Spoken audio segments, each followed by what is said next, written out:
এই আসিয়া দৃশ্য আমরা ভুলে যাবো। এই যে মেয়েটা কাতরাতে কাতরাতে মারা গেল আজকে, বেশি দিন সময় লাগবে না, 1 মাস 2 মাস হাইয়েস্ট 3 মাস। এর আগেও বহু ইস্যু আমরা এসেছে ভুলে গেছি, একটার পর একটা এসেছে, একটার পর একটা ভুলে গেছি।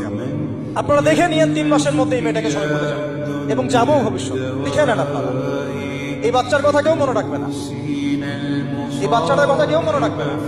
3 মাস পরে, 6 মাস পরে, 1 বছর পরে আরো নতুন ইস্যু আসবে, আরো নতুন পাপ হবে, আরো বড় বড় ঘটনা ঘটবে। এরপরে মানুষ এই বাচ্চাটাকে ভুলে যাবে। এই বাচ্চাটাকে তার মৃত্যু যন্ত্রণা বলতে পারবে, সম্মানহানি বলতে পারবে, তার পিতা মাতাকে বলতে পারবে।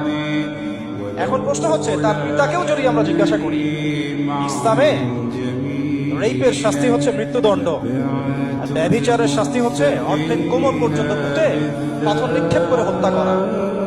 এবং বিবাহিত ব্যক্তি হলে এই শাস্তি, অবিবাহিত হলে 100 বেত্রাঘাত, 1 বছর নির্বাসন এবং সমাজ থেকে বয়কট করা। আর ধর্ষণ হলে সরাসরি মৃত্যুদণ্ড। 3 মাস সময় লাগার কথা না, 3 দিনের মধ্যেই করা সম্ভব। এটা শরিয়া আইন, এটা আল্লাহ রাব্বুল আলামিনের শরিয়া বিধান। এখন তারাও কি এটাতে রাজি হবে? যারা শোক প্রকাশ করছেন তারা কি এই বিধানটা কার্যকর করতে রাজি হবে? ধর্ষককে সবার সামনে প্রকাশ্যে মৃত্যুদণ্ড দেওয়া হোক, শরিয়া আইন কার্যকর করা হোক, রাজি হবেন না। কারণ আপনারা বলবেন এটা করতে গেলে বাংলাদেশ নাকি মৌলবাদী রাষ্ট্র হয়ে যাবে। তো সমস্যার গোড়ায় আপনারা যেতে চান না, ডালপালা নিয়ে নাড়াচাড়া করেন।